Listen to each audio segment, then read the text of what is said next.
What is up? I got some more Elden Ring for you because this game is long. Like, Jesus Christ, shit might be longer than Drake. And I think you know which part of Drake I'm talking about. Anyway, let's just hop into these bosses. First one up for the video is going to be the Godskin Noble. And, well, there's kind of a lot to say about this boss, like, just looking at it. I mean, first off, he's, like, alarmingly obese. Unless his clothes are misleading, like, it is hanging off, bro. Practically at his fucking knees. I don't even know what to think. All right, I'm just gonna think his clothes are like really flowy because there is no way this dude's stomach is just like a coat around his legs. It's crazy. But then you kind of look even closer and it's like, is that a tail at the back? Like, is this dude a fucking lizard? You got Mark Zuck in the game. When Microsoft brought back George Floyd in the form of George Droid, Propylon, Negrotech, Nigalink AI. But like, you can see his face and that doesn't look really lizard-like, and he has arms and, you know, you can see his legs. Sure, they're covered up by pants and boots. What the hell is this thing? Like, is it even a lizard tail? Maybe he just has like a lizard butt plug in. You know, people have cat tails. What's so wrong with a lizard tail? And then you even think even more. There's the Godskin Noble. What about the Godskin Apostle? Why is the Godskin Apostle like really skinny and the Noble's really fat? Like, what in the fuck is this goofy ass lore? And I mean, it's not even just the lore. I mean, Elden Ring literally just made like the thin character and the fat character kind of like as a duo themselves, and it's like, oh, just like every other piece of media, you know, you get something like Buzz and Woody, the Lion King with the people that sing Kuma Patata, don't remember their names, but you know, that's not really important. It's just kind of funny to think about the characters they kind of created, like, oh, you know, every other bit of media does this, let's make our own skinny and fat guy duo. It's lit. But I don't know, I don't hate the design or anything, but like, get me on the boss fight talk, I hate that shit. All right, you know, when it's using its little like rapier sword or whatever, I'm not sure which one, it's fine. All right, it's not that big of a deal. It has these little like spam attacks, whatever, you can create some distance and easily dodge them. But when he hops on his side and just starts rolling around, like, I don't know what is more of a fantasy thing, a dragon or a giant fat guy that can roll on his stomach because he's so fat. Like, what am I witnessing? You're gonna give this guy massive Pillsbury Doughboy belly and make him part lizard. It's absurd. Plus he goes ahead and gets like Sister Freed's black fire magic. Like, you could not make this boss worse if you tried. All right, the skinny one was already kind of annoying enough because just its movement and shit was whack, plus having Sister Freed's fire, but giving this one like that roll makes it 10 times worse. And honestly, I hope I don't encounter him ever again. And next up on the list is the Clean Rot Knight, which we just gotta check off the list. All right, this fight took 30 seconds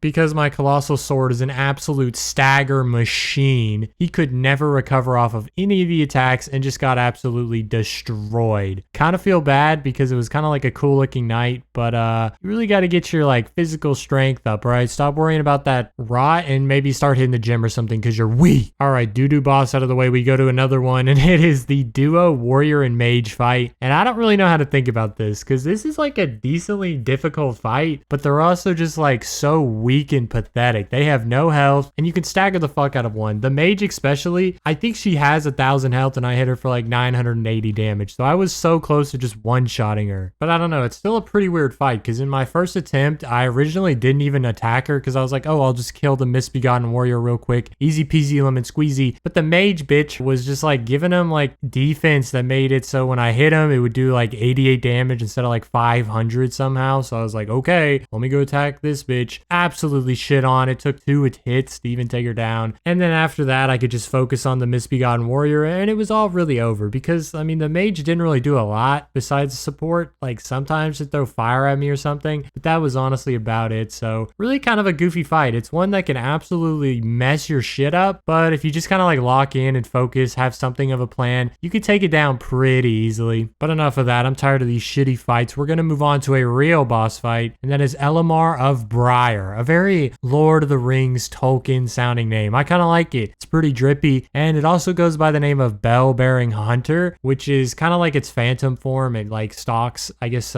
shopkeepers, and at night replaces them and attacks you. It's a pretty cool boss itself. I mean, Elamar isn't that cool because like I had already fought the Bell-Bearing Hunter twice before that, so his gimmick of his like long-ranged melee attacks didn't really work, and I kind of shit on him. But like, trust me, the Bell-Bearing Hunters, especially like early game, like you can fight that one in Limgrave, it's pretty hard.